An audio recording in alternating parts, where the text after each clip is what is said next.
Hello, everyone. Welcome back for those that attended the first talk, and welcome to those who are here for the second. This will all sound very familiar to you for those of you that were here this morning. My name is Madeline Fitzgerald, and I am the manager of adult programs here at the Amon Carter Museum of American Art. Thank you all for joining us today for the Speaking with Light Contemporary Indigenous Photography Symposium. On behalf of the museum, I would especially like to welcome and thank our members who are in the audience this afternoon. It is because of your generosity that our collection and special exhibitions are free and open to everyone.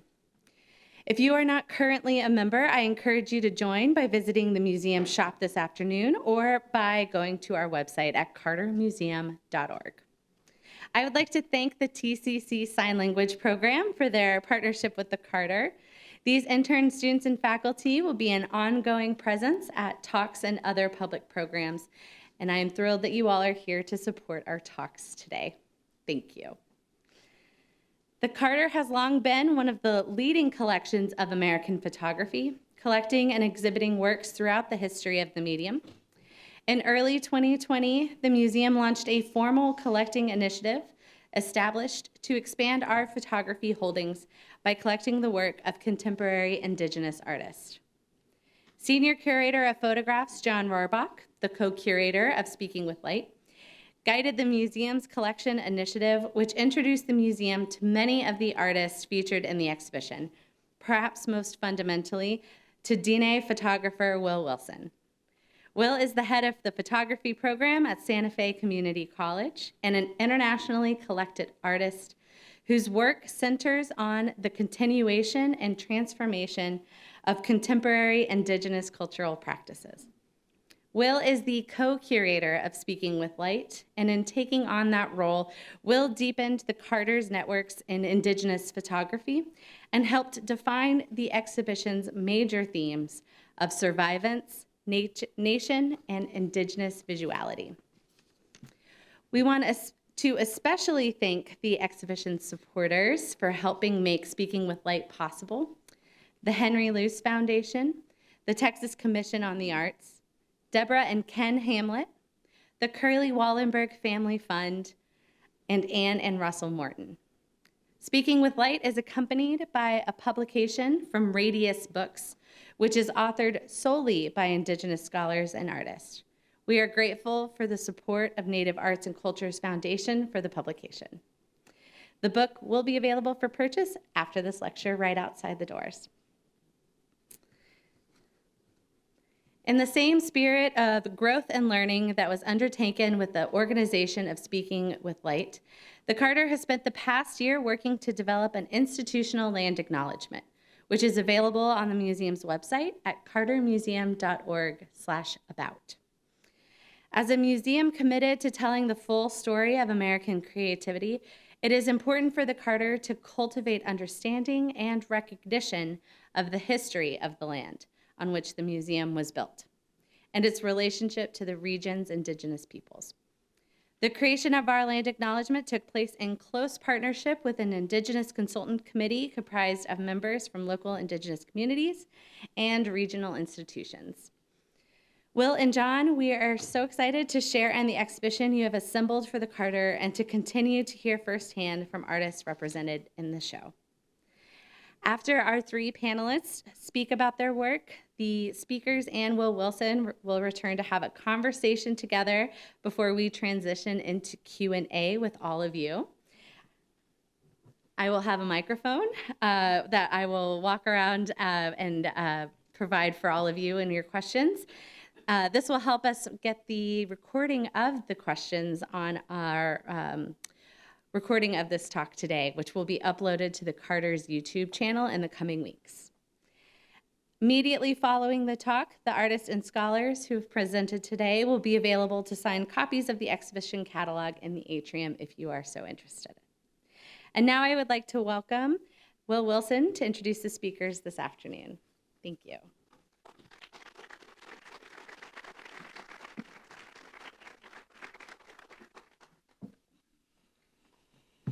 Thank you so much, Madeline. And thank you, everybody, for coming and spending your afternoon with us. I'm really excited for this opportunity. I should say, Ahihe Will Wilson Yenishye, Kia Ani Inshle, the Belagana Bashaschi, Tabaha da Shache, and Irish and Welsh Dashanelis. And I grew up in Tuba City, Arizona, on the Navajo Nation, and I'm a citizen of the Dene people. And I also want to thank the Carter for this remarkable opportunity to create a platform to uplift the amazing creative power of the artists who are part of this exhibition. And we get to hear from a number of them today. So I'm going to do some brief introductions of each of the panelists, and then Dylan will come up, followed by Ryan, and then Kaylee, and then we'll come together for a brief discussion. There was a mention of a land acknowledgement, and I very much think about the work that the Carter has done to create this exhibition as putting action behind those words, right? Often we hear these words, but it's kind of like, okay, what's next? Where do we go from here?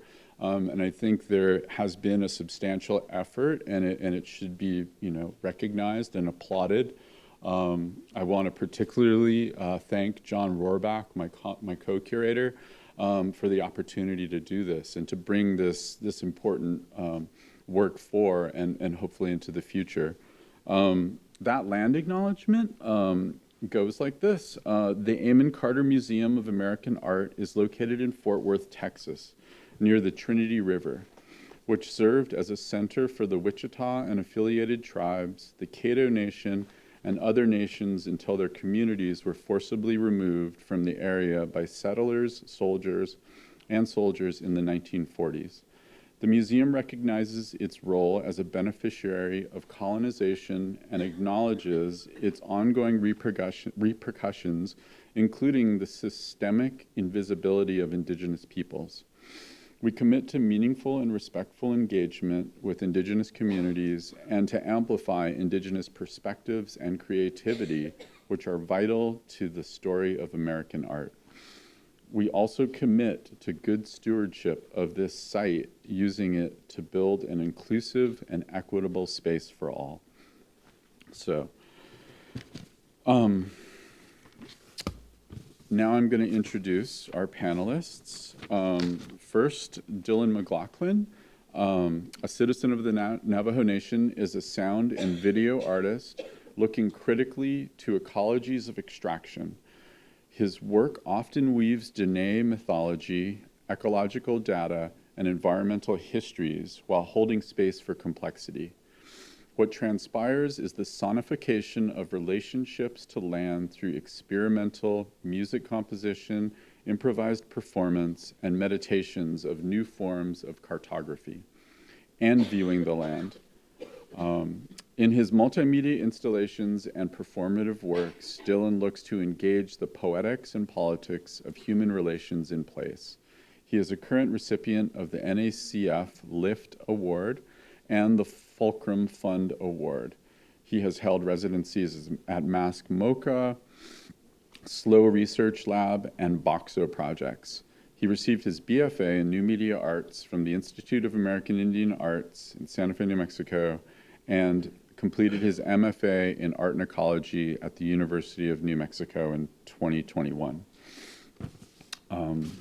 Next, we'll have Ryan Redcorn, who's Osage and was born in Tahlequah, Oklahoma, into a family of preachers, politicians, and salesmen, which are all the same occupation. He is the Alonapa of Raymond and Elizabeth Redcorn, and the object of jealousy from his three younger brothers, John, Alex, and Studebaker, who between them have 3 master's degrees and 2 PhDs. Ryan, however, took 6.5 years to get a degree in art in the visual communications department at the University of Oklahoma. To the surprise of many, Ryan has been able to translate his education, his Olonapa entitlement and his family lineage into something some people think is valuable. Yes, I agree. He has co-founded the indigenous comedy troupe, the 1491s, and started a full-service ad agency in the middle of nowhere, Pawhuska, Oklahoma, called Buffalo Nickel Creative. Sometimes people laugh at him, but he's okay with that. He recently woke one morning and realized that he was married and had 3 daughters. He remarked, "I've had a crazy life," and promptly enrolled in an MFA in screenwriting program to test his capacity for stress. He graduated in the spring of 2020 and is presently alive, vaccinated, and a staff writer on the 3rd season of FX's TV show Reservation Dogs. Woo! Yeah. And our third panelist, Kaylee Spitzer, is a photographer living on the traditional unceded lands of the I didn't do my homework either.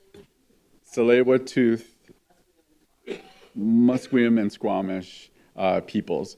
The work of Kaylee embraces the stories of contemporary queer and trans bodies and BIPOC communities, creating representation that is self-determined. Kaylee's collaborative process is informed by the desire to rewrite the visual histories of Indigenous bodies beyond a colonial lens. Kaylee is Casca Dene and de Lu, Lower Post, British Columbia on her father's side, and Jewish from Transylvania, Romania on her mother's side. Kaylee's heritage deeply influences her work as she focuses on cultural revitalization through her art, whether in the medium of photography, ceramics, tanning hides, or hunting. So without further ado, please help me in welcoming Dylan McLaughlin to talk about his practice.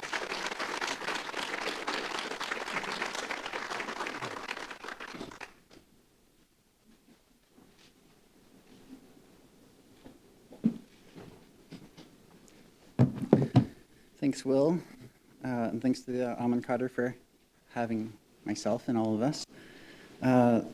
So greetings, my name is Dylan McLaughlin. Like Will mentioned, I'm a citizen of the Navajo Nation. I'm Dene. I'm born for Twitachitni, Ado Deschitni Dashache. I grew up in Kayenta, Arizona, which is really close to Monument Valley, for reference.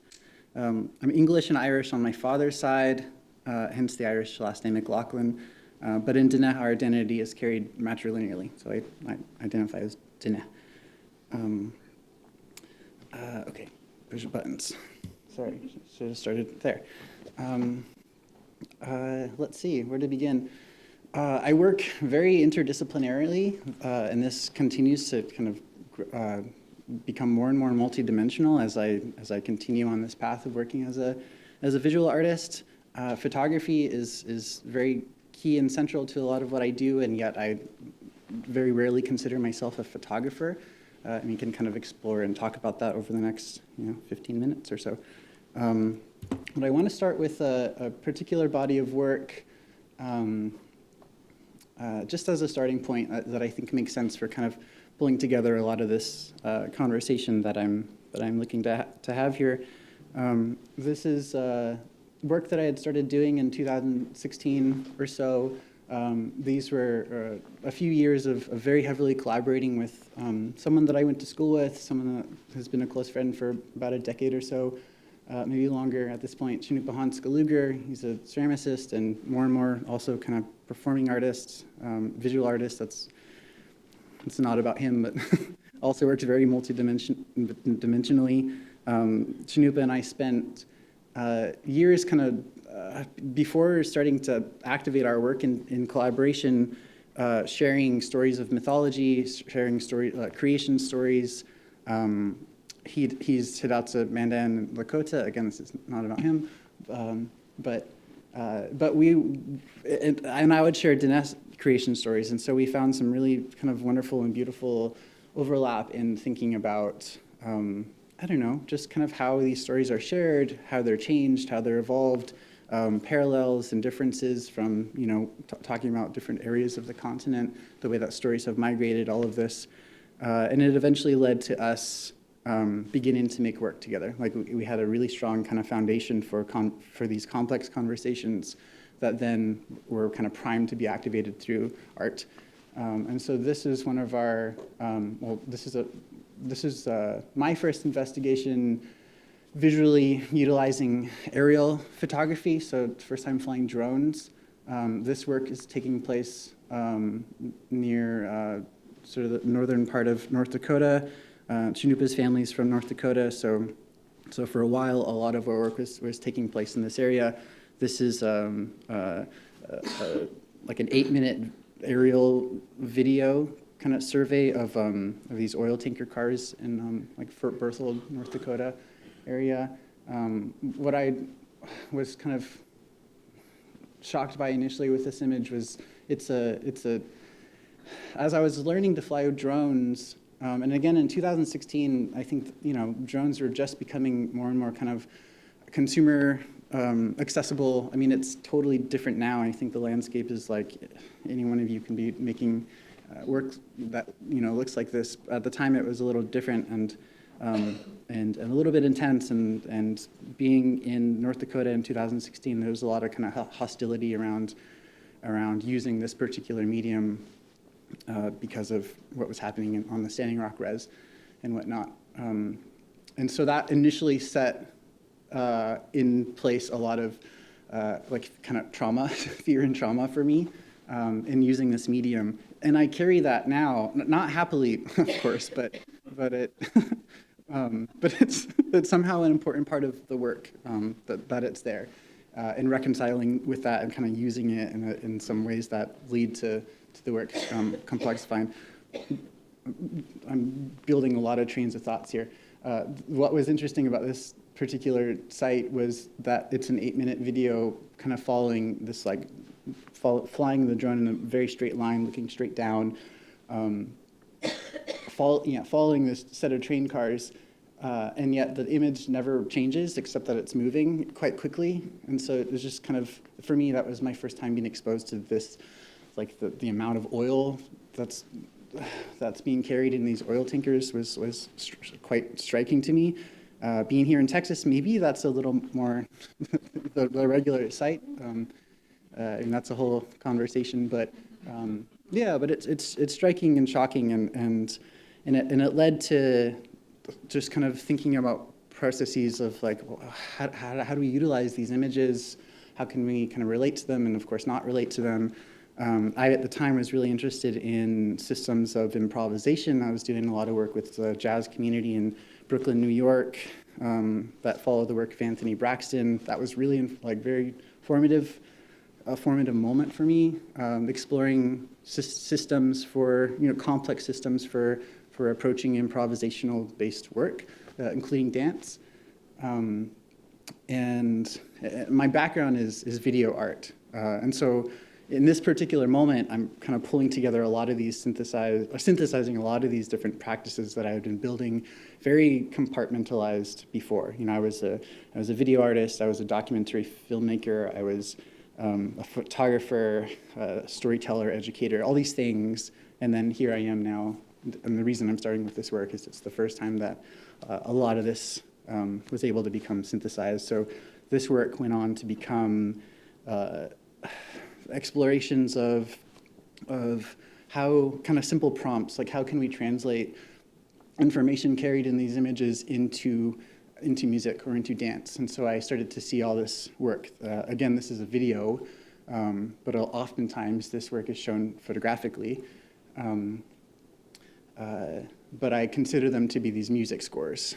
And the piece that I have in the exhibition here, which I'll get to at the end of the slideshow, is also considered a music score, and I can talk about sort of how and why. Sorry, there's 2 microphones here. Can I? You're in the one in the book. Okay. All right, so moving forward. So conversations that stemmed from sort of those years of work. Again, this is only 2 years later, but what's happening is Chinupa and I and some other collaborators, we have this art collective for a number of years called Winter Count, and it included Chinupa's partner Ginger Dunnell and artists like Merritt Johnson and Nicholas Glennon and kind of a few others. But we started really focusing this work on these kind of themes of like sites of extraction. This is a Superfund site or imagery from a Superfund site in northern New Mexico. It's a former molybdenum mine. It's a mountaintop kind of removal project. This is a mountain peak, and again, it's like a 15-minute long video of just kind of flying straight, very, very quickly straight down the mountain. I'm not showing any of these as video because that's takes up more time. But this is a piece that's called "And So We Sing the Land," and it's a use of text and this imagery of, again, flying very quickly down this very, very heavily eroded mountain peak, and it's eroded from the layers and layers of strip mining that's happening. Around it, you see, very forested and more kind of natural-looking mountain peaks. But this was a process of, talk about land acknowledgement. I think this is some of what was informing this work was grappling with that concept. At 2018, everyone's thinking about land acknowledgements, right? That's probably when that was starting to be set in motion here, maybe. In a lot of other places, especially in New York City. Everyone in New York City is like, okay, we need to have a land acknowledgement for performances and all of this. And of course, it's just like, it's not enough. It's not the solution, and that's obvious, I think, to a lot of people, and maybe not to some. And if it's not to you, maybe think about why it's not. But we started to see this work as kind of expanding notions of that idea of land acknowledgement, for acknowledging land. Like, what does that actually mean? What are the processes of that? How can we use art and technology and storytelling and the voice and the body to kind of, pull together more, again, this word, multidimensional ways of practicing land acknowledgement. So this text is repeatedly coming in and out of the video, interspersed with these bits of text that are articulating kind of exactly the history of what's happening with this molybdenum mine. And so kind of what would come up as text like the amount of ore that's been carried out of this area, and so we sing the land, the amount of water use that's how it's collected and toxifying water containment and whatnot, and so we sing the land, and so on. And so the work then became kind of interjected into these like interactive installations, and so allowing people to, this is one of Chinupa's ceramic masks, where we're asking and inviting the audience to sing into this microphone, and you can see this blurry image in the background. It's an image of this forested peak, another peak from that mountaintop that's forested. When they sing into it, it's originally very distorted, and when they sing to it, it clears the land. So this is kind of a literal, like, let's try what happens if we literally sing the land.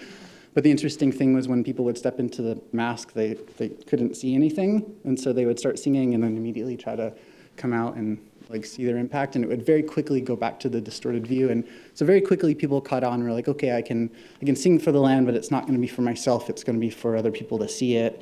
And it was just kind of this nice practice of like, okay, I'm going to sing the land, and I'm going to, for just a moment, practice removing myself from, it's not necessarily for me. It's for those around me. And then, can you please come and sing it for me so I can see it? And it was just kind of this beautiful little practice.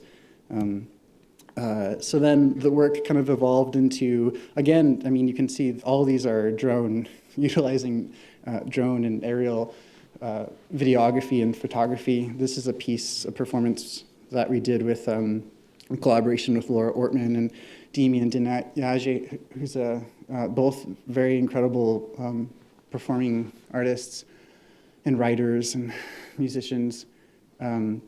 This was a piece called "There Is a River There" that we did out in Richmond, Virginia. And it was all comprised of drone footage that I had filmed out on the Navajo Nation back home, with these layers and layers of conversation about this certain, I won't get too deep in the weeds about it. A lot of my story is informed by a lot of really, really complex stories, and then the work itself becomes these like really simple little gestures about it. And so, yeah, get really carried away by that. But the imagery that's taking place in this work is all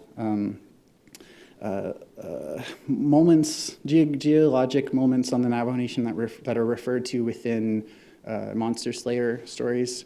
The giant's blood and all of these things that maybe some of you know, and things that maybe you don't know or don't need to know.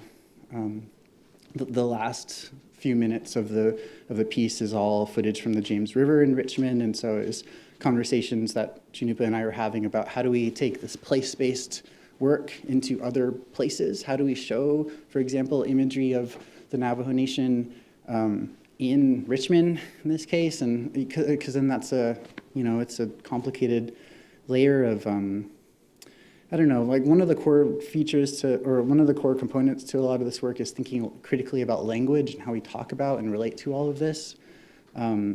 And so just kind of identifying some of these processes and languages that are extractive and trying to find ways to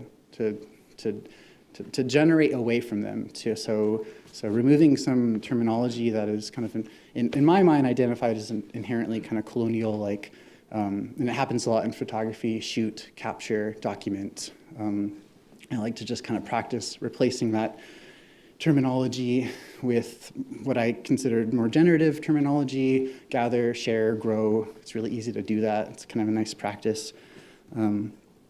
But those years of work really set in motion. The only reason I share this image is because it was a moment where I was kind of able to I feel like I'd learned enough about my own kind of collaborative practices, and again, these protocols and languages, and I was now kind of working more solo as an artist, although collaboration continues to be a very key element to how I work.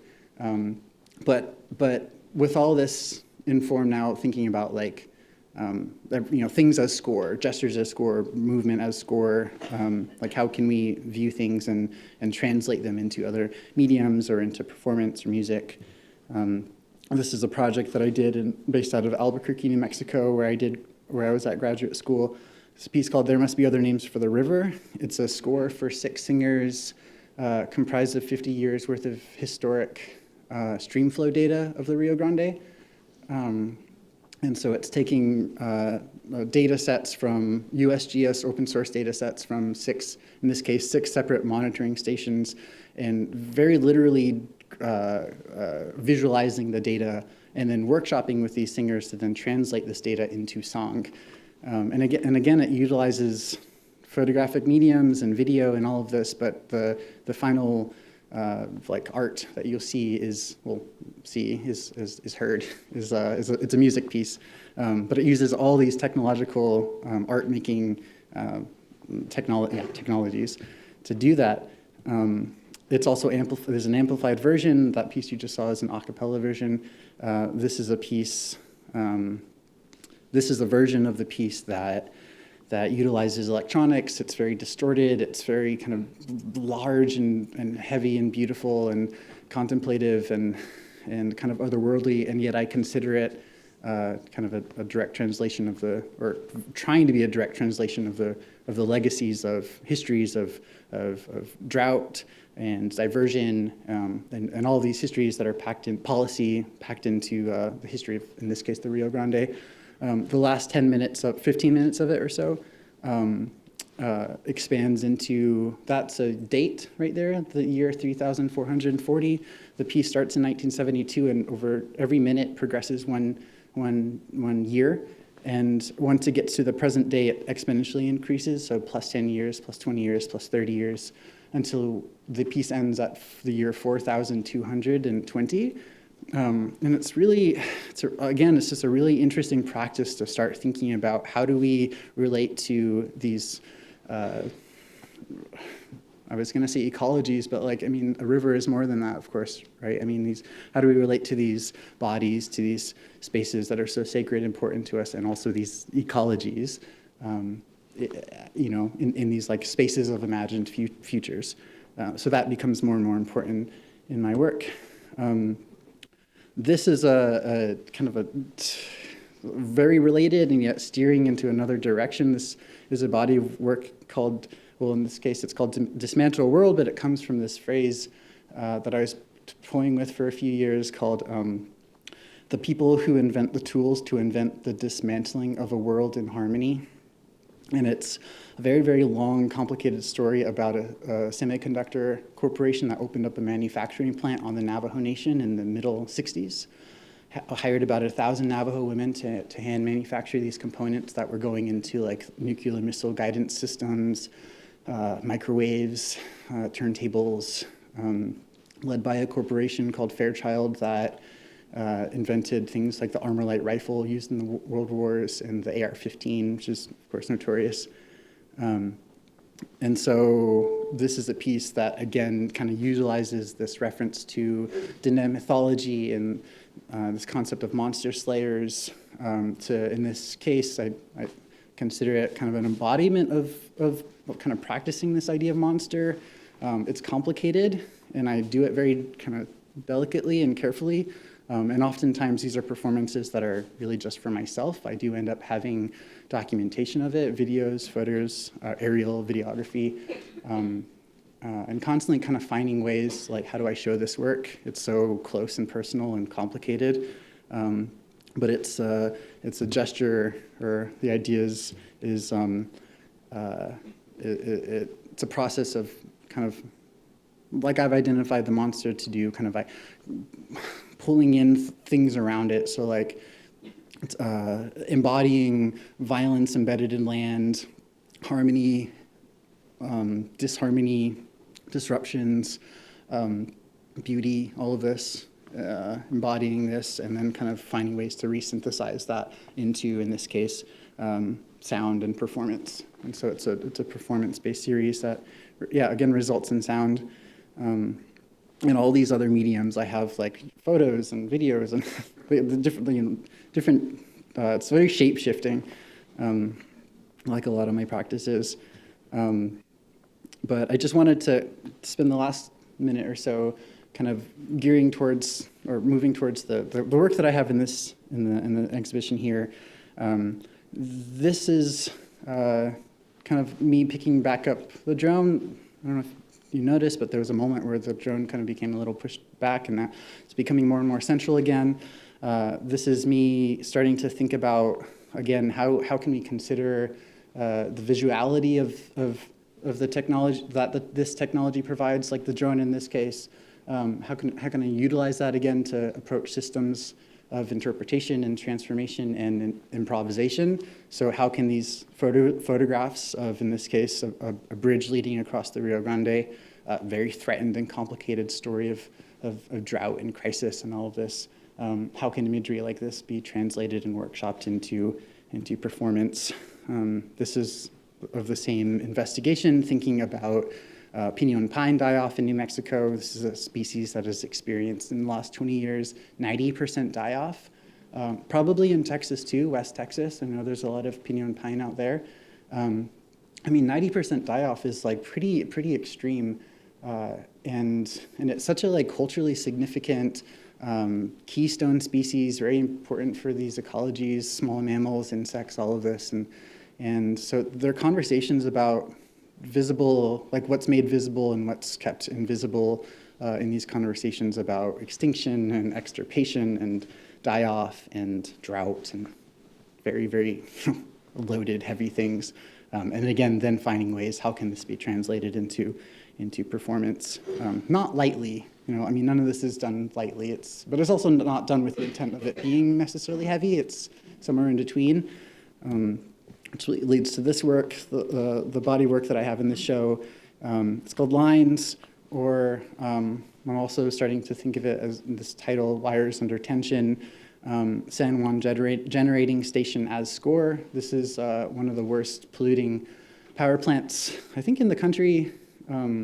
It's just commissioned to be closed like a month ago, I think in August or so, in which case it not necessarily just disappears, but now transforms into, who knows, the next 100 years of, or hundreds of years of toxified soil and conversations about how do you remediate that soil. And I mean, it's, it's not just done, it's now like a very altered space. And so this is a photograph, a drone photograph that was taken maybe half a mile out of the power plant. And so these are like very heavy gauged power lines that are coming out of the plant because they're carrying this, like very kind of raw power source.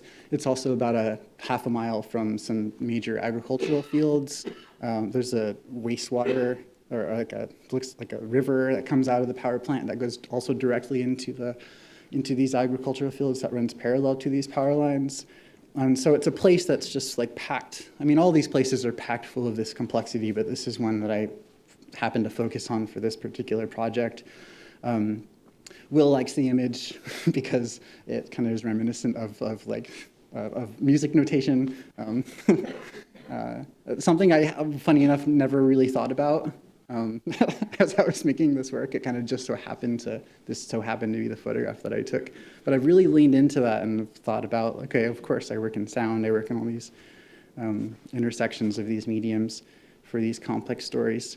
But again, this piece has this sound component, and the idea is again, putting myself in the process of translating and holding space for the complexity of all this, but using my body or my other sound making tools and things to experiment with like how. And it's very open-ended. It's not about finding answers to any of this. It's Sinupa and I used to we had this kind of saying with each other. It's about honesty rather than truth, and I think that's very central to a lot of this work, at least in my practice and kind of what I'm contributing. But anyway, that's it. Thank you very much.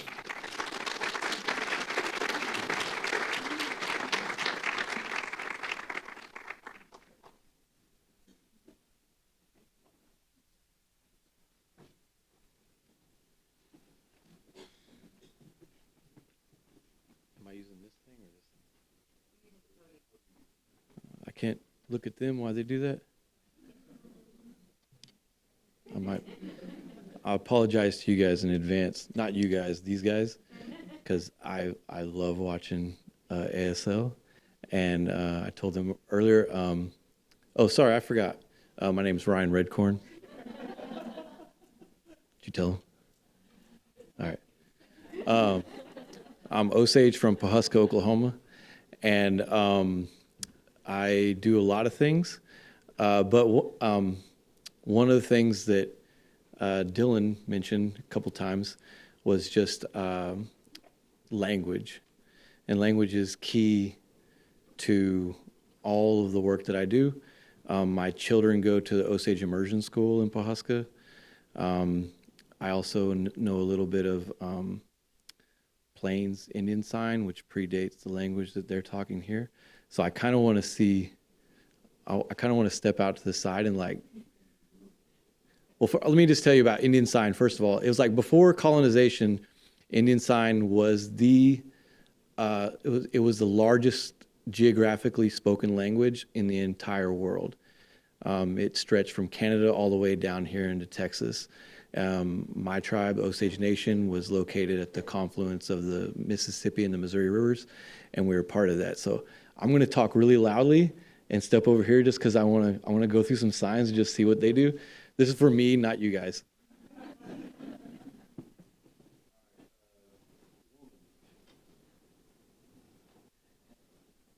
Woman. Man. Fire. War. Having sex. It just keeps going for us. We're Indians. We go for a really long time. All right, that's enough of that. How do I start this? With this thing? Cool. I'm also interested in power. I intentionally photograph power, and that is like really the sole reason why I dabble in photography. Photography is one of the things that I do, so I don't mean to like not talk about photography while I'm up here, but I am also a writer on Reservation Dogs. I'm a filmmaker. I also used to work as a carpenter. I'm a business owner. I've helped out with political campaigns, not only in my own community, but also nationally and regionally. My father just retired as the assistant principal chief of the Osage Nation. And power against me has been used my entire life, whether that's institutions that I was born into or the school districts that I was able to go to on both sides. My mom's family comes from a really wealthy, well-to-do family in Tulsa. My dad's family from Pawhuska. And so I got to see both sides of that threshold. And probably the reason why I'm standing up here talking to you is because I can see both sides of that threshold. As I started to work with photography, I became rather annoyed by the amount of non-native photographers that were taking pictures of Indians and taking up a massive amount of space and then doing TED Talks and saying obnoxious things that I did not think were true, and I wholeheartedly disagreed with. And one day I hope to be on a panel with those people so I can cage fight them. This picture on the left was taken in Tulsa, Oklahoma on Juneteenth when Donald Trump decided to schedule a what do you call it, whatever he does, a rally on the same day. So that happened. And then the picture on the right is my cousin Chris. This is his engagement picture. So this is like love, because love is power. It's beautiful. The woman on the right is, oh wait, I'm sorry, I'm looking at this. Well, the woman on the left here is Angela Pratt, and the woman on the right is Addie Hudgens. Both of them are cooks in my community. The way that power works in my community is for the males, we have a dance called the Ilonshka, and we're basically socialized from like 3, 4, 5 years old all the way up at different, as you get older, you're socialized for different stuff. But you're basically being socialized into the type of leader that the community wants. That's the way the males are treated. The women, they go through the food part or the cooking part is part of that power. So I know there's a lot of white women in this audience, so I'm talking to you right now. Sometimes I've said that, and in Western America or whatever Western society, like being in the kitchen is seen as like a diminishment of power. Within my community, that is their power. They control the whole food supply. If you get out of line with the women, you are not going to eat. They will not feed you. And when you die in an Osage funeral, it's the cooks that handle your final meal. So if you want to be buried in the traditional way, you stay right with the cooks. And within that, there are men that labor, like myself and my father, but you labor under the direction of the woman. The woman is the head cook. We even have a cook song in our ceremony. It's like really, really, a really, really, really big deal. And so when we got our new government, our new Osage government in 2006, we were finally able to democratically elect our own people, that's a whole nother keynote. But today there's 12 positions in that Osage Congress. Half of those positions are held by women. All 6 of those people are cooks. This is Welena Fields. This is an Osage wedding coat. There's a long story to that. I'm not going to get into it, but if you're interested, you can. Well, you're not going to be able to Google it either. I don't know where you'll find out this information. You just have to trust me. The woman on the left here is one of our cooks also. It's Jody Rivard. I took the picture on the right of a woman up in Canada on a project I was working on to combat domestic violence and family violence. I love pictures of motherhood and babies, and I think one of the most radical things you can do as an Indian parent or as a Native Indigenous person is to be a parent. These are the actresses that were in Martin Scorsese's film that was filmed in Pawhuska last year that covers the murder of my people, which is a really exciting topic I'm not going to get into right now. On the right is Lily Gladstone, and on the left is Lily and the other women that are portrayed in that film. Here's another picture of them. This is out at my dad's. She just rolled up like that smoking. She didn't want me to take that picture, but I don't particularly like cigarettes, but they just seem to keep showing up because there's a lot of Indians that smoke. The little baby is my nephew. The woman on the right here is Jody Archambault. She was an advisor to Obama, and that dress is now in the Met. She made it and it got acquired, and so she wanted to photograph it one last time before she donated it. The woman here on the left is a boarding school survivor. There's an organization that focuses on healing boarding school survivors. And they asked me to come photograph a bunch of their survivors, and so I just sat there and set up my lights and got everything ready. And then my whole purpose there was just to make them laugh. Just wanted to make them laugh and like cut up and told them a lot of dick jokes. I want to see what dick jokes looks like. Hold on.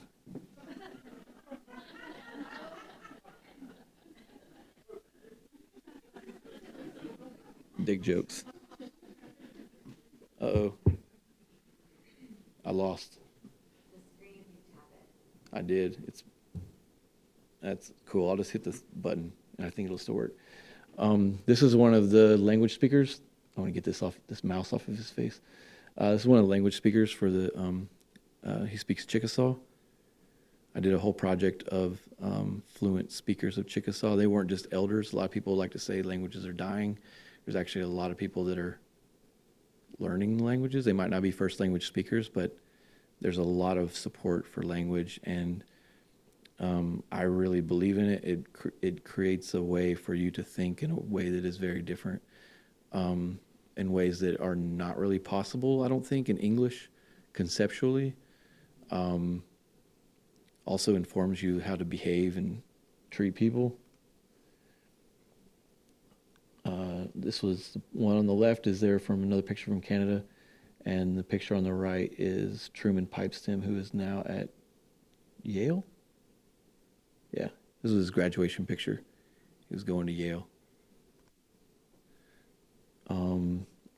This woman on the left is a mother-daughter picture that was like dying of the flu. Not COVID, this is before COVID I took this. And then the woman on the right is a Osage. It's part of my Osage portrait project. Another one of Welena Queeton in a wedding coat, and Darien Buffalo Head on the right. These are my kids.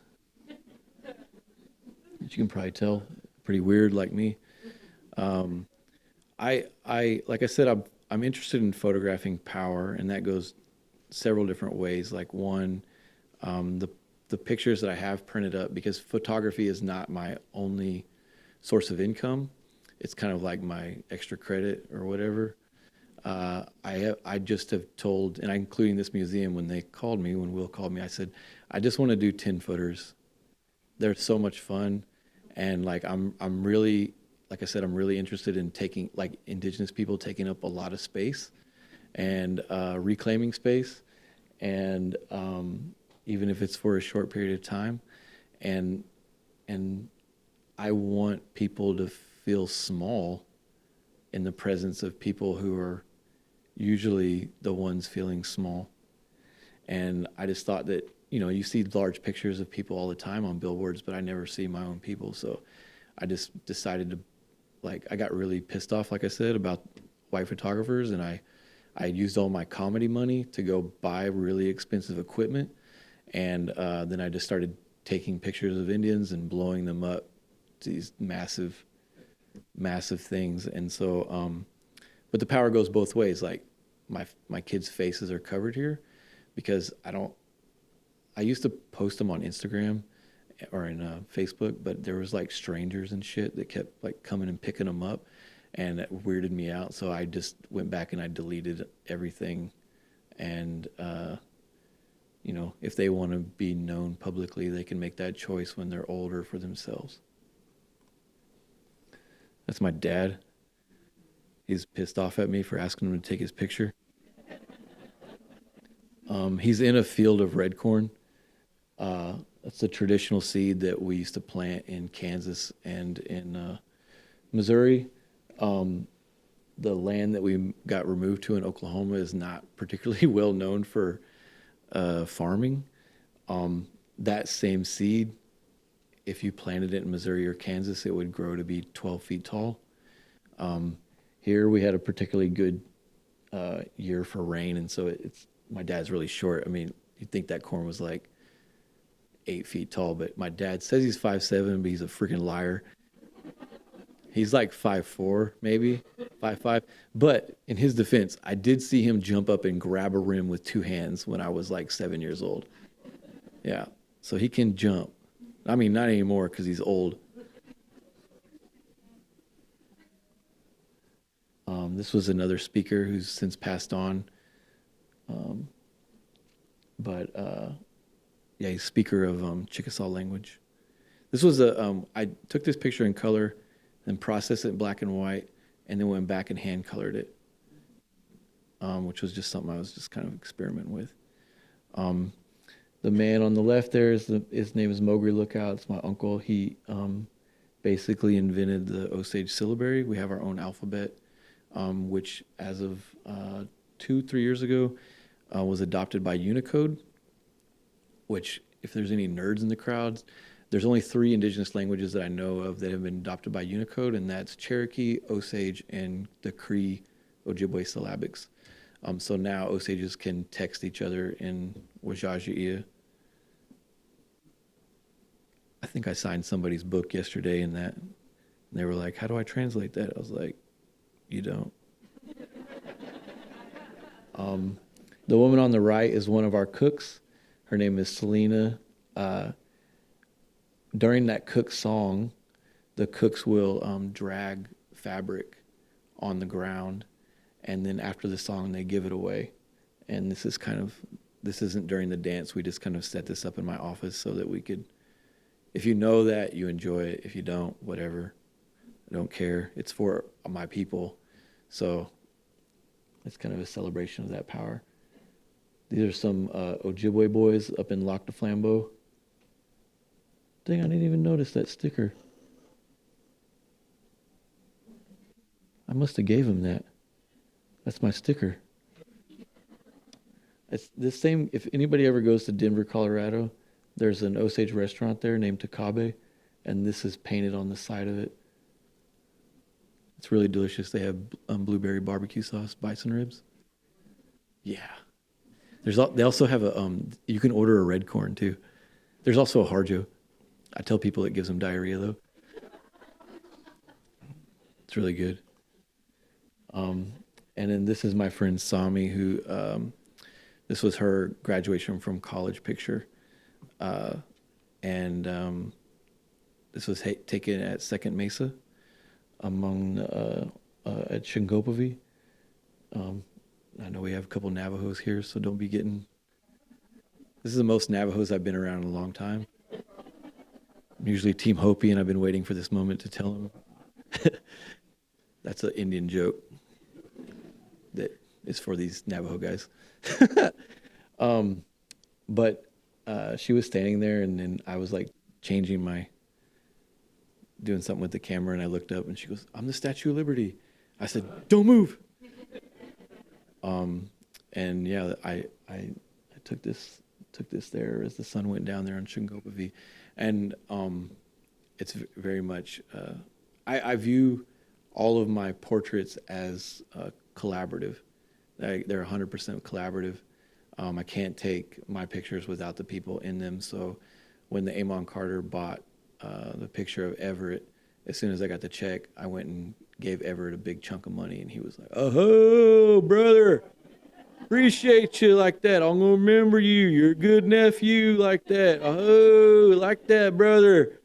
You were raised right. You did good there. You're making us all proud out there. Oh." I wish to God Everett Waller could have come down here and give this keynote instead of me. It would have been a totally different experience, but it would have been like probably better. So I don't know. I haven't been paying attention from time. Am I good? You want me to dance? 2 minutes? 2 minutes. I was gonna do this naked, but it's kind of cold in here. What else was I gonna say? I'm just really appreciated to be here because, like I said, I don't spend my full time as a photographer. I believe in language, and the whole purpose of doing the photos is to create power for my kids, for my friends, like make them feel empowered. There's a lot of times where I've had friends that maybe were going through something, and I went and sought them out to do portraits, and that's for them. It's for their kids. It's for it's like their entry into the historical record, and maybe right now they have like an emotional connection to it, but I know how important the few little pictures that I have from my own family are to me, and hopefully these pictures are like still around if museums continue to acquire them at 10 feet. If Amon Carter wants to buy some more 10-footers, then that's fine, or whatever. I don't care. I just bought the equipment, just started posting them on Instagram with no intent of like getting into museum spaces. I kind of just gave up on that, or didn't think that was possible, which is kind of a dangerous thought to have. But I just decided to spend my energy elsewhere. And so I told Will last night, I was taught photography by my mom, and she kind of encouraged me, and she passed on in 2001. And so like any of this stuff, any life that I get to do as a photographer is kind of an extension of her. And I'm grateful, and I'm happy, and I love to do it, but it doesn't pay all the bills. And I mean, there should be a bigger market for indigenous photographers. There should be a much bigger market so that people can make a living doing this, doing what they love to do. I really love to do it, but I got 3 kids, and I got a house to build, and I can't even get a loan from the bank because I'm on Indian trust land thanks to a federal policy that makes no sense whatsoever. So that's not you guys' problem. That's my problem now. Well, it could be your problem if you elect certain people that could change that law, but whatever. Power. Who?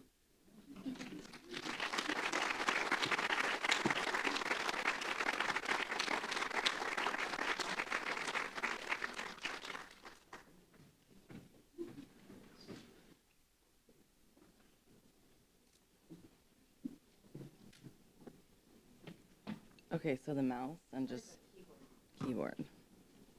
Just left and right. Hi, I'm Kaylee. I usually start my talks with saying that I'm nervous because it makes me feel a little less nervous. And I'm really happy to be here. Thank you for the beautiful land acknowledgement, Will. And I just want to extend my thanks to the museum, and especially John and Will. I'm honored to be here. I'm a former student of Will's and grateful for all the opportunities he gives me. And he's always uplifting my work, and I really appreciate that. Okay, my voice will calm down. Although I guess you guys don't know it, so you don't know it's shaking. So I exclusively photograph with analog medium, and this is kind of how I started was figure studies. I was deeply inspired by Francesca Woodman, and just to show queer bodies and celebrate us and celebrate different types of bodies, and also in an indirect way speaking to just the pride that we have, you know, like I think that there's a lot of discrimination against us, and so it's nice to be able to celebrate and uplift each other, and this is part of that.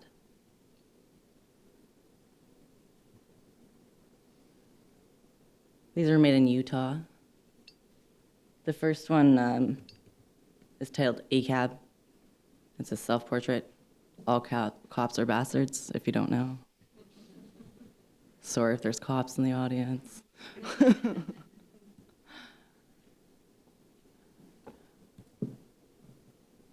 These were made recently with a few friends of mine and just speak to relationship building. I think that relationships are really beautiful and complicated, and these two particular friends have looped me in a lot of their hard conversations, kind of as a witness, and I think that's a really beautiful process, and I think we could all learn from being a bit more open with each other that way. A few of these are self-portraits too. I definitely like to be in my photographs with my friends. There's definitely a moment of vulnerability when making these images, and I find by adding myself into them and also being nude, it kind of takes away any hierarchical energy that could be there. Instagram doesn't like most of these.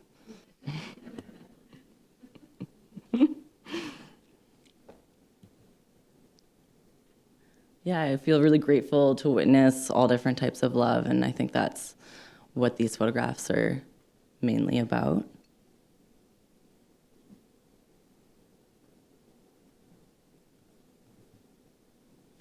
I haven't photographed myself in a long time or traveled due to COVID, and I recently went to New Mexico in May for my first trip, and I photographed myself on that land and in a few buildings that I had visited for the last about 8 years.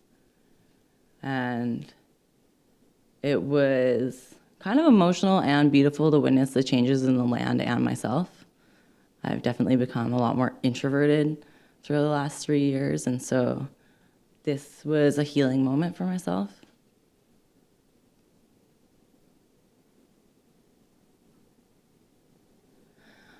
These images of the North are really dear to my heart. My father, like many of our family members, was stolen to residential school, boarding school.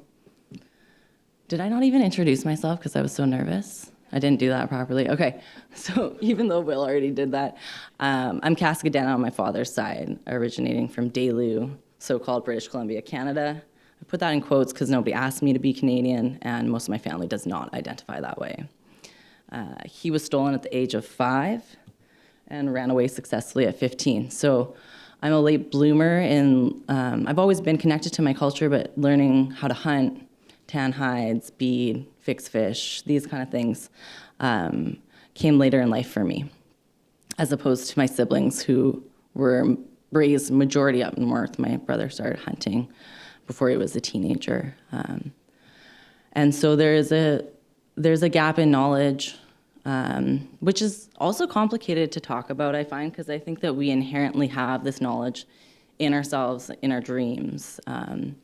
And I've always, like I said, been connected to my people. However, there's a lot to learn, and things like my dad only spoke Kaska, and I was raised with the English language. I don't know my language. I'd love to learn. I know a few words. My grandma used to talk with me in Kaska, and then if I didn't understand, she'd yell at me in Kaska, which sometimes got the point across. And so a lot of these photos were made on Gwich'in territory in northern Canada, and I was invited to participate and photograph a gathering. It was originated by Dene Naho, which you can look up. It's a collective of Indigenous folks up north, and a lot of what they're doing is reconnecting folks. And so we went and made tools to tan our hides, modeled off of our elders' tools in Whitehorse, and then went to Gwich'in territory, and I was able to learn how to tan hides the Gwich'in way, which was different than how I've been taught. And this is Alice Betriqua, and so this bear was coming in her fish hut, and so he had to be shot, and we were helping her with that. And then actually when we returned to camp, I had fallen in love with this Rottweiler that they left out there with us, mostly because I just loved him. And it was quite interesting. I haven't seen a dog do this before, but when we got back to camp, the smell of the bear, he just completely changed. He was still a puppy, so I don't think he was super aware of it, and we had to send him home, unfortunately. I feel honored to be able to have learned a few different ways of tanning hides. This is my late grandmother, Maida, who originally taught me. And she lived off the land her whole life and was a fluent speaker.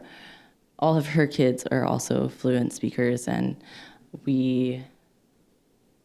she has just been such a pillar of our community. And it was a really hard loss for sure. And she's also imprinted on so many of our young folk, and I feel really grateful for that. So these images definitely have a sense of urgency for me, as a lot of our elders are passing. What's a comforting thought to me is all of us that are learning these ways that can carry them on and share with our children, our nieces and nephews. This is a good friend of mine, Angela Code. She's also actually a filmmaker, and among other things. So this is the de-hairing process. My grandma showing off a drum she made. She was an incredible hunter. I come from a long line of hunters. All of the women in my family are hunters. I think that's sometimes different for different communities.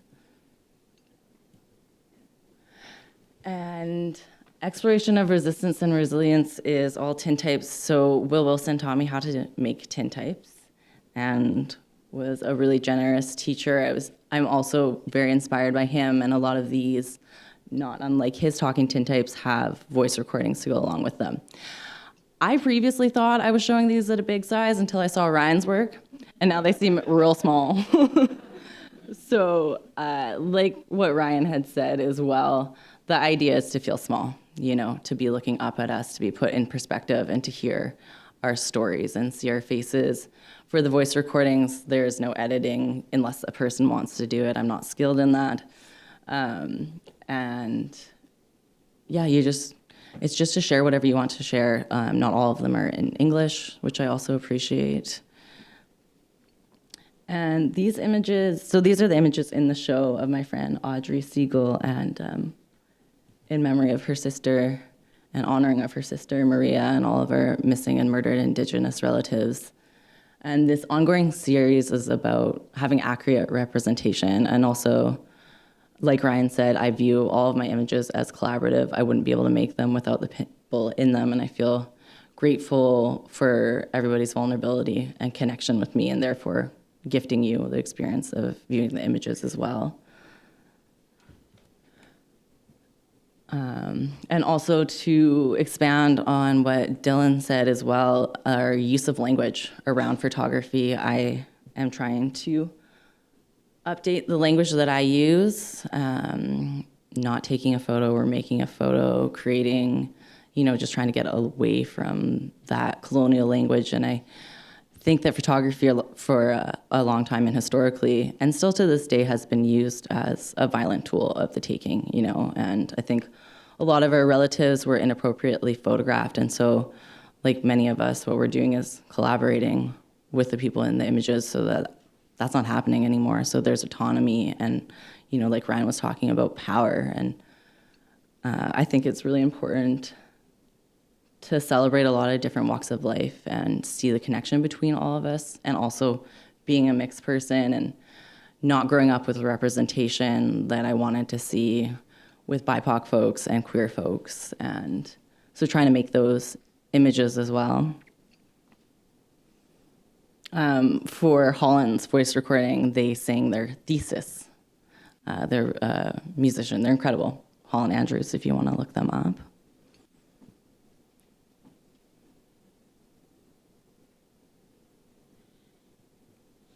This is my lovely assistant, Rebecca, and this is why anybody gets an email back. I had a brain injury 4 years ago. I wasn't great at emailing to begin with, let's be real. It was not my strong point. But I had a brain injury 4 years ago, and my capacity has definitely changed. And so Rebecca's been monumental in helping me with that, and just a big shout out to her. Yeah, and so also just like a celebration of queerness, you know, and parenthood. I don't have any kids. I'm not sure. I keep flip-flopping about it. But I love spending time with kids, and I love witnessing that relationship between parents and children. This was made at a residency in Banff. It was an Indigenous residency. Half of the folks are from Canada and half from New Zealand, Maori from New Zealand. And I went to the residency. I applied to photograph the people in the residency. And that was a great experience for me because I didn't know those folks. And I usually photograph people that I know because I feel like the trust is already there and it's easier to get a vulnerable image. I also believe that you can build that trust for sure. And so again, just really grateful to the people in the images that are willing to share these. And for her voice recording, the kids are in the background, which I really love. It really adds to it for me. And it's also in Maori. I think also the connection between parent and child and, you know, just connection between relatives, being a first-generation survivor of residential school and thinking about that my father couldn't embrace his siblings and those sorts of things. And then, you know, in a quite short amount of time, we're able to do that and show our love. And I think these are just really important moments of healing and acknowledgement. Resilience is a very complicated word, and had I named this years later, I probably would have named it differently. But that's a part of the growing and learning. And so these images are really to reflect all facets of us, including resiliency, pain, love, inspiration. And most of the people in these images are prominent in their community. My friend Bion and her friend Min were they're both trans women that were arrested on the front lines. And so these images were also made to celebrate them. And I think that we can't really talk about Indigenous folks, like we're inseparable from the land. And so to be able to talk about land rights, you have to talk about Indigenous rights as a whole. And these images are definitely to celebrate that. And this last image is of my mother. That was the first image I made within the pandemic. I spent quite a long time not photographing. My mom's very immunocompromised, so I chose and was privileged enough to stay home and support her. And so this was a really exciting moment that we both got to go out of our houses into the studio and make this work.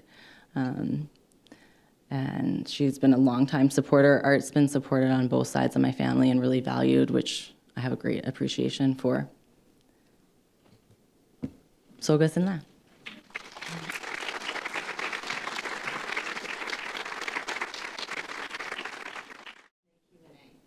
8 minutes. I'd like to invite you guys up to come and chat. And while you're coming up, I guess, well, I was going to ask you if you wanted to speak a little bit more about the work that you have in the exhibition, and maybe in the kind of context of the kind of curatorial frame that we situated you in. Ryan and Dylan are both in the Indigenous Visuality section, and Kaylee's in the Nation section. And just to give you a little kind of, I guess, idea about what that meant for us, one of the things we were thinking about in terms of nation was indigenous kind of notions of community and expanding that a little bit wider. I mean, I think most indigenous cultures, pre-colonization, pre-Christianity, were very inclusive of two-spirit peoples, of various forms of gender expression, right? And I know that like you've worked a lot in that vein, Kaylee. And then for you guys, just the way that maybe you use materials today to kind of express your community or your relation to place that definitely goes beyond what Paul Chatsmith was talking about in terms of like the need to be a cultural ambassador or somehow a translator, like hopefully we've moved past that, and that your practices are, no longer kind of burdened by that, I guess, need for expression, right? So yeah, I mean, if you just wanted to maybe briefly speak about the work in the show and how it might relate to those ideas.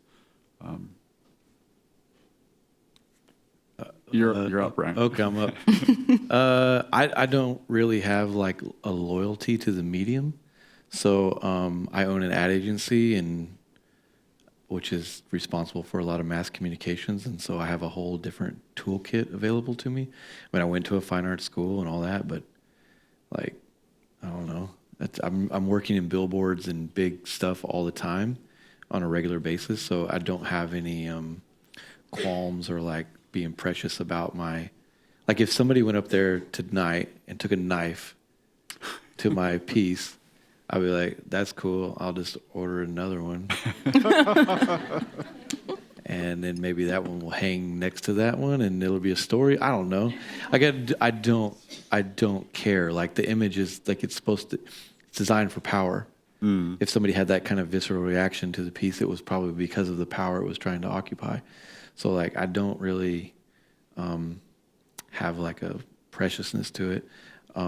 And as far as like photographing people, I just let them be how they are. I don't have to do anything. They're there. They're fine all on their own.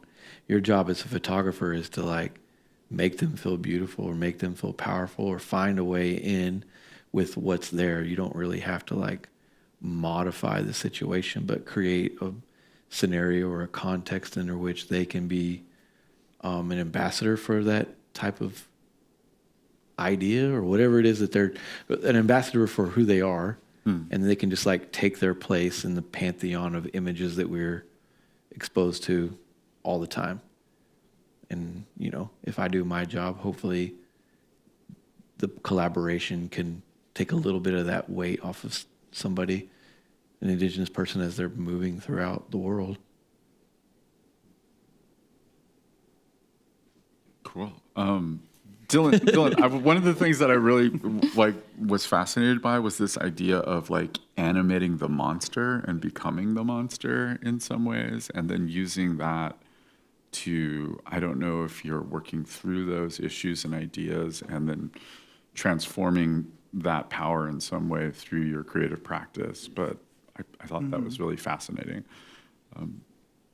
Yeah, I mean that's that body of work in particular is a little bit hard to talk about. Not for any sensitivity reasons necessarily, but because I think the language just gets a little lost in translation when I'm talking about monsters. For in my not just like cultural creation stories and mythologies, but also in the cosmology that I'm building as a person, as a human being, as a creative person.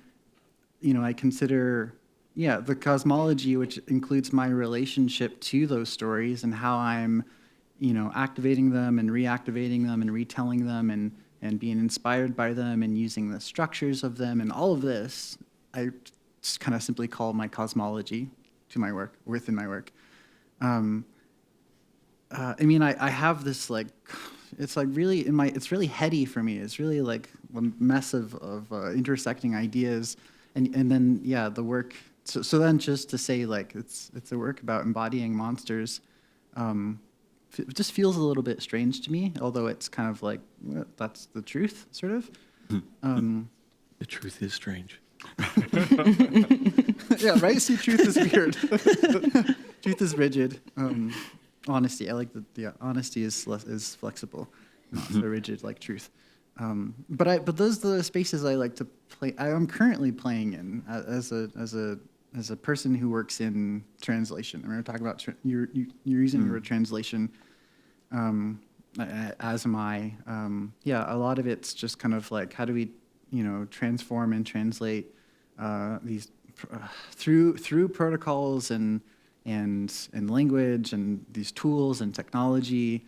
My curiosity has just been, the complexity of the world as I experience it, the traumas of it, the cycles of the highs and the lows, the depression, all the massiveness that experiencing a life is.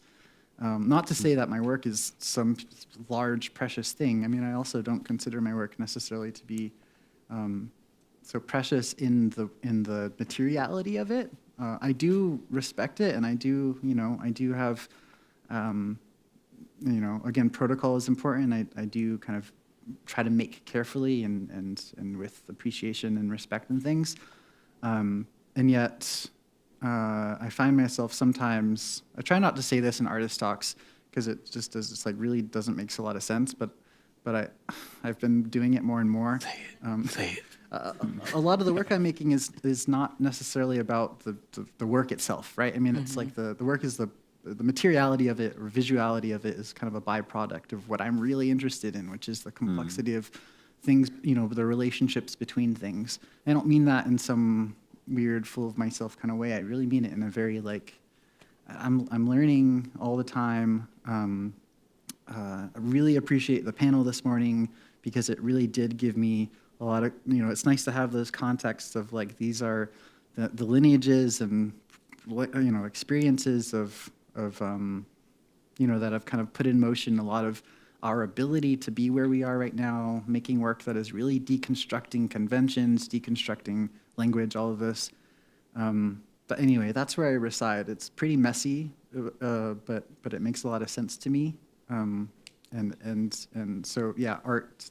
The art is then like, can I make it make sense to you all? And I don't know. Not that that's the main purpose, but that's kind of when it's interesting. Seeing the work on a wall and then kind of being like, wow, does this make sense?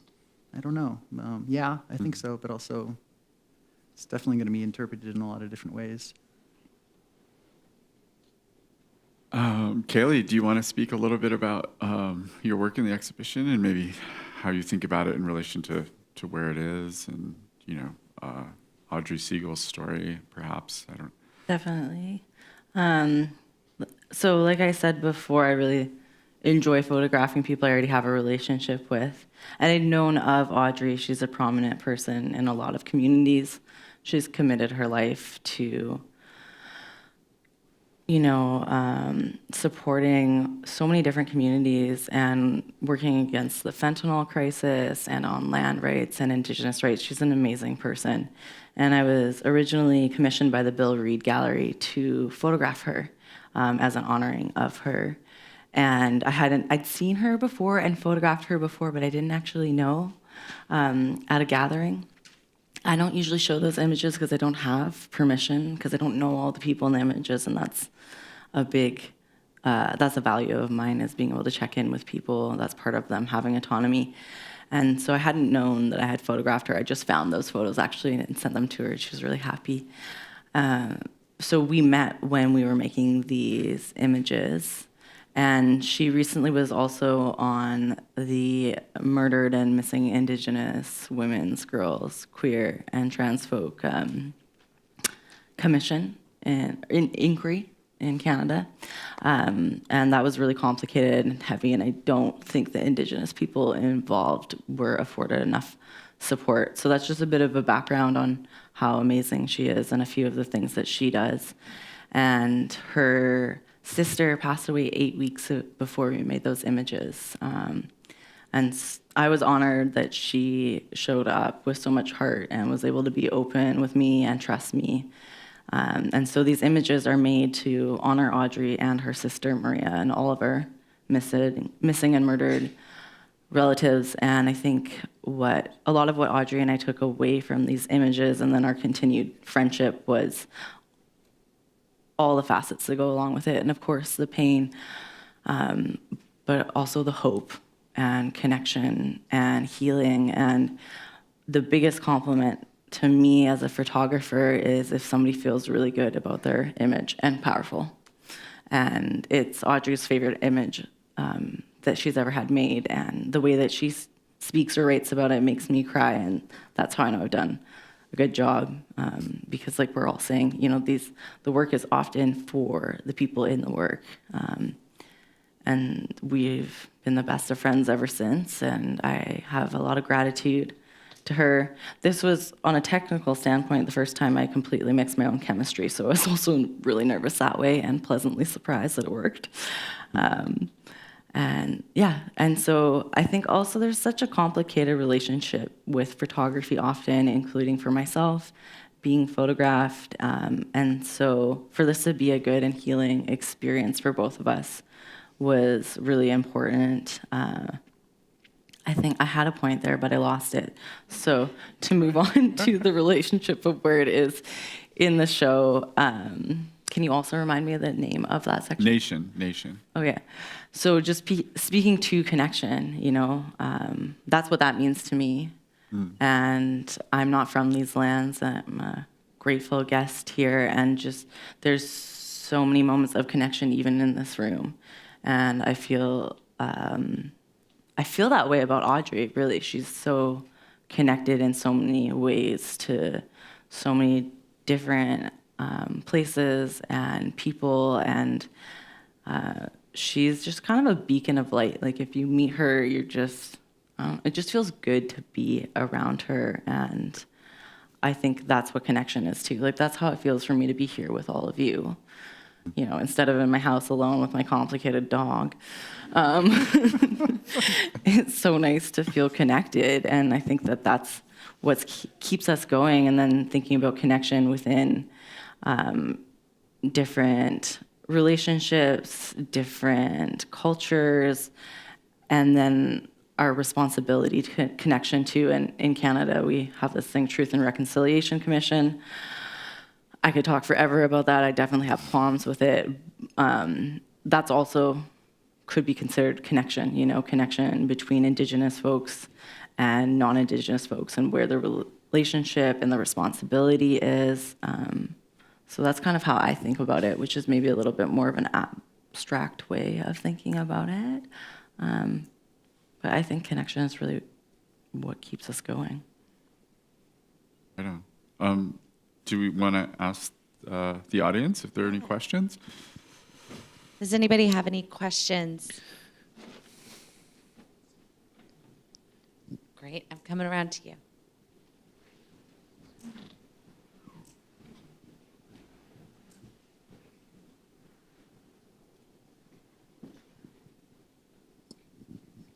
Hi, my name is Sadie Murray, and I'm from Fort Worth. And as many of us know, there's a Fort Worth family that is bringing a case to the Supreme Court that threatens the Indian Child Welfare Act and the safety of our children and the future of Indigenous sovereignty. And it's really beautiful and amazing to hear how personally art has been this tool of empowerment and transformation.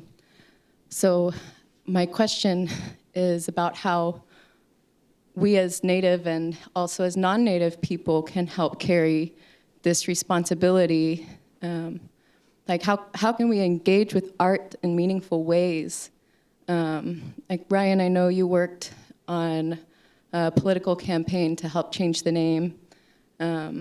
So what are these ways that art also, and as an organizer in the city of Fort Worth, how do we use art as tools for really meaningful transformation and policy? If you guys have any reflections or insights, I would love to hear. I just have a really quick response to that. Like, make sure you engage artists who are tied to the issue and bring them on board early on to be part of the the organizing process, right? Because I think artists have a remarkable capacity to imagine, like creatively, solutions for really complex problems. So that would be one small thing. I was part of a project called Testify that was pairing Indigenous lawyers with Indigenous artists. And I feel like that kind of relates to the question that you're asking. And there was writing and work made from both sides about policy change and upholding Indigenous laws, and that there was also conversation around art is just as impactful as, or more impactful than a law, and what's the relationship there. So I bet people would be willing to talk to you that organize that too. I think they'd have great insight. The kind of work that I do is twofold. I was also in the executive committee of a huge research project called the Reclaiming Native Truth Campaign.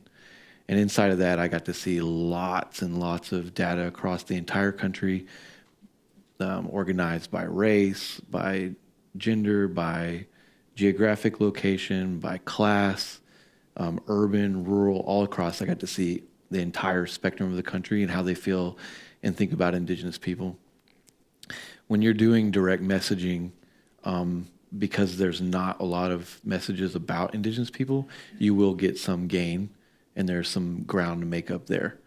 When you're doing, if the population has had some, or they think they have some knowledge about Indigenous people, there's a little bit less ground to make up. Sometimes that's good, sometimes it's bad. There's a whole other section of the population that reacts like a high wire line that's been hit by electricity and completely rejects and revolts direct messaging. What I feel like one of the things that I do on Reservation Dogs, and also what I do in my work, is to create much more of a tactic that you may recognize more in the line of like what Mark Twain did or what Dave Chappelle does, which is what I refer to as a Trojan horse. We do it on Reservation Dogs, where the politics of it is baked, if there is politics in it, it's baked so far into it, like it becomes unrecognizable, and the humanity is placed first. So my work is designed to create empathy, and I feel like if the general population had empathy for Indigenous people, then the question that you asked wouldn't even be asked. It would be a non-issue. Like, why wouldn't you leave a child in their community? What's the end goal of taking those kids out? Is it like the general population feels that they have a right to those kids, or that they're somehow better in raising those kids? I don't think that's necessarily true. That's a very batshit crazy like idea that needs to go away. And if people had real empathy for other people, you wouldn't just do that to anybody. I can never imagine doing that to another community. I have kids of my own. I can't imagine like going in to a community that's not mine and thinking, oh yeah, I could do a better job than that. Like, what do I know? Like, they have the whole different experience, and you're completely changing the trajectory of their life. And that to me is like not that different than the boarding school experience. We talk about that a lot at home too. Yeah, it's like remembering the future. This shit has already happened to Indigenous people like over and over again. I think there's just as many kids in care in Canada as there were stolen to residential school now. Well, we have gone over our time to end on that note. But thank you all for your very wonderful, wonderful questions.